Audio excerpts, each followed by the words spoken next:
our last video, we looked at firehouse number 1 that was on 7th Street. Today, we want to look at the building that's right next to it. I say is rather than was because the building is still there today. Today, it looks like this. The parking lot, of course, is where the firehouse was, and the building that was right next to it stands today, well over 100 years old. In 1899, the Michigan Telephone Company erected the first building especially built for the telephone service, and that was this building right here. In this newspaper photograph, the caption reads this: "This Port Huron office, built specifically for telephone use in the 1890s, was considered one of the finest in Michigan in its day." And it doesn't look much different today. Alexander Graham Bell had invented the telephone in 1876, and you can see by this weird contraption that he has in his hand, that's not like any telephone that we know about. Of course, this photograph is a reenactment with an actor. He had to talk and hear into the same hole in the telephone, which was quite confusing if two people were talking at the same time. Once people realized that this just wasn't a fad and that this was something they could use in their homes, the telephone eventually evolved into something different. Once the telephone evolved into a separate piece for speaking into and a separate piece for listening to, it became quite attractive to people. It eventually evolved into this telephone, which most of us are familiar with, at least from movies and television. And I really like this telephone. So much so that I have one in my living room. Notice it's not very convenient to get to, and that's because people can't go past this telephone without picking up the receiver and cranking the crank and pretending they're talking on the telephone.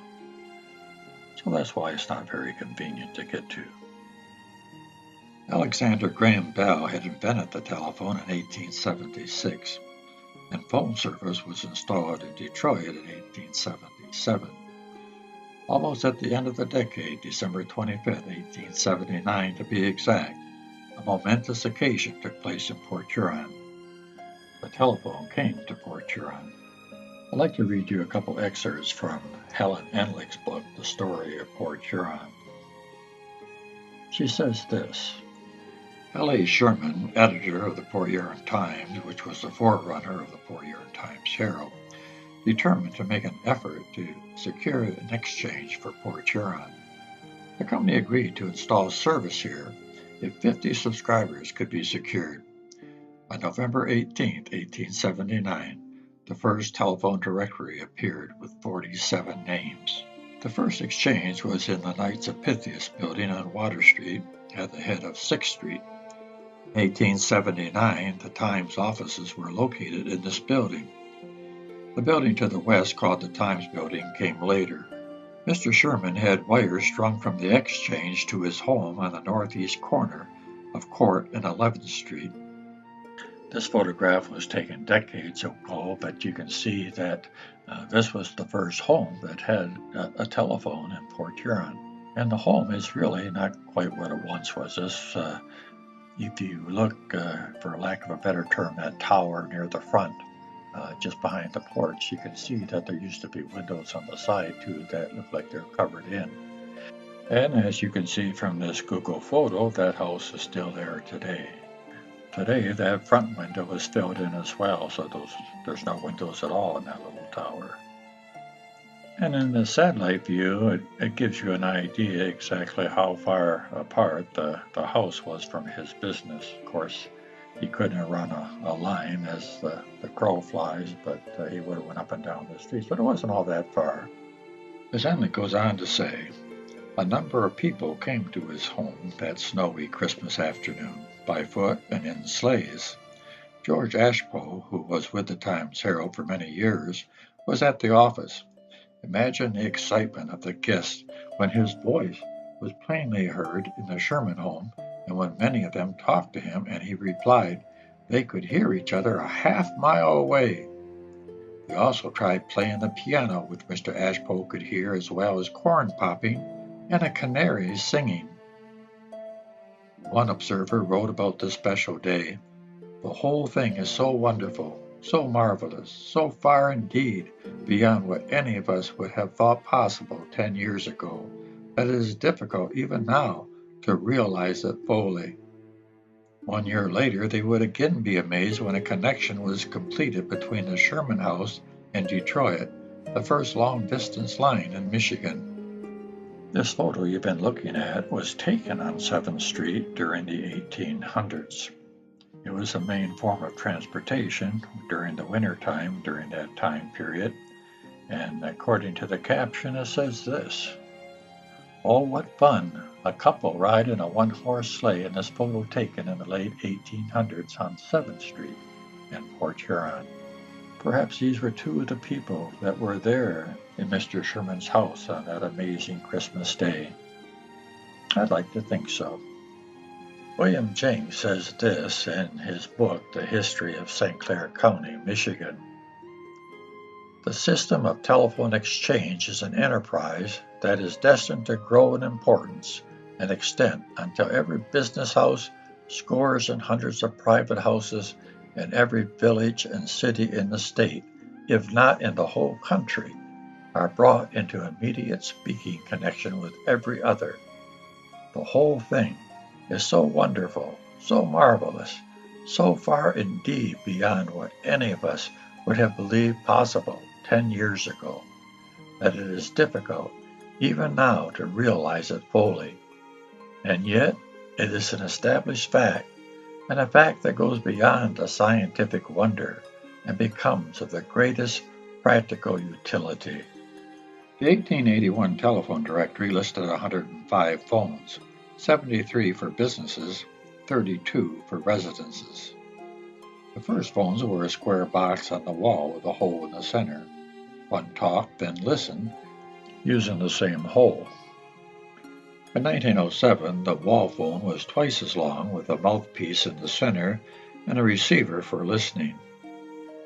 In the country, there was a crank to turn for Central, as she was often a housewife, and this called to her attention that someone wanted to make a call.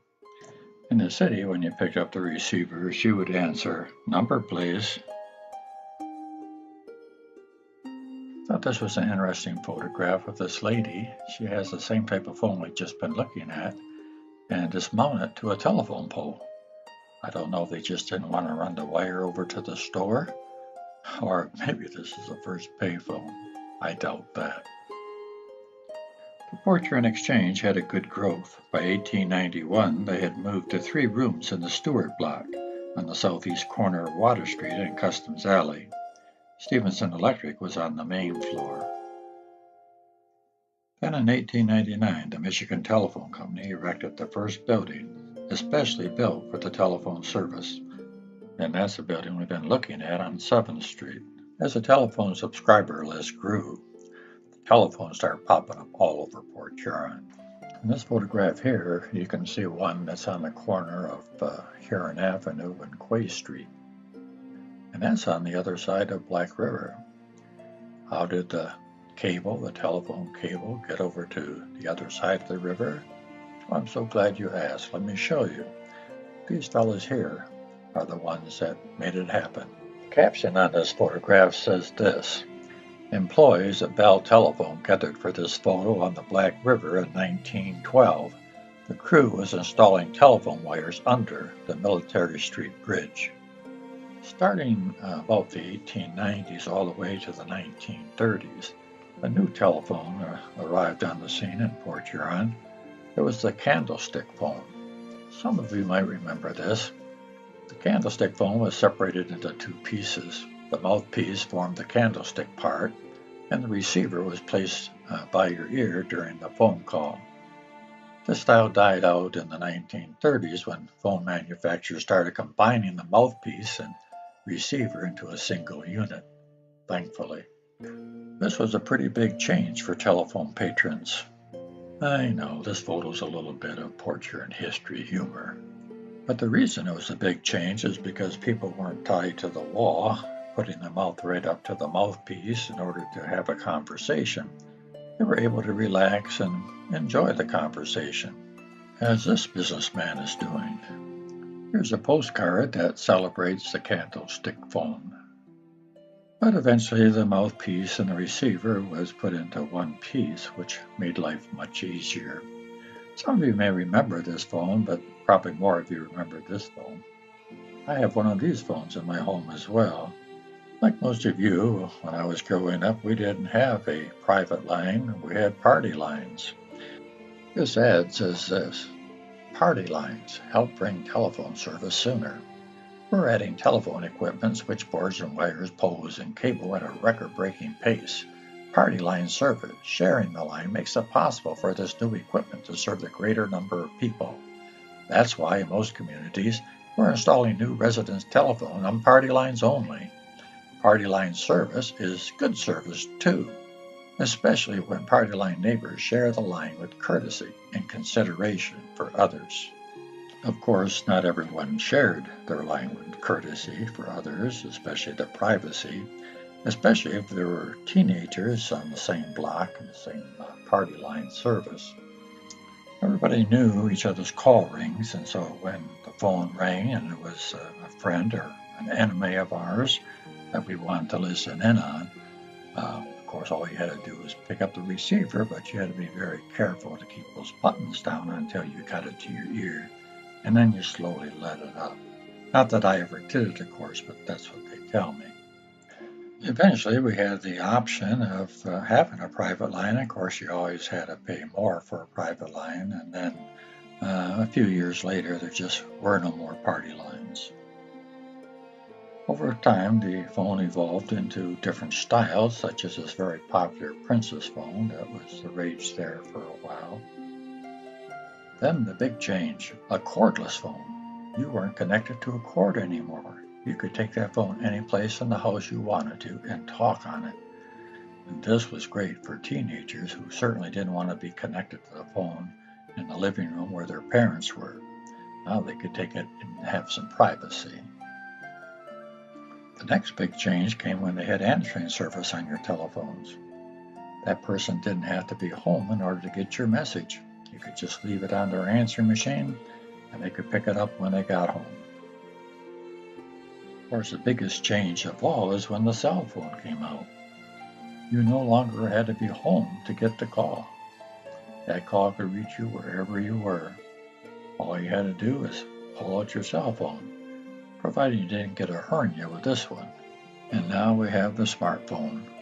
Amazing how far we've come. Not only can you talk on the telephone, you have a map that tells you wherever you want to go. It tells you how to get there with a voice. You have access to volumes and volumes of books and novels.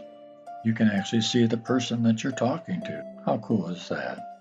Almost as cool as when we were kids wishing we had a Dick Tracy watch. Wow. But we know that'll never happen, right? Oh, wait a minute. It has happened. You can be Dick Tracy for real today. All you need is a trench coat and hat.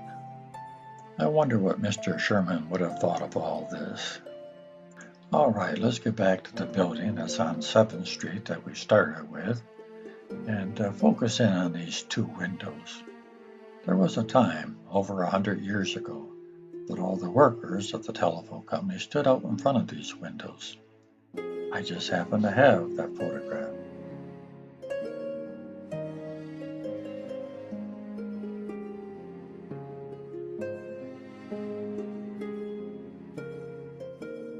This photograph was taken in 1900. If you were to look through these windows during that time period, you would see this room right here. This was a room where the operators could take a break. It was a resting room for them. Well, this concludes our video on the telephone coming to Port Huron. But join me in my next video and we'll mosey a little further south down 7th Street and see what there is to see.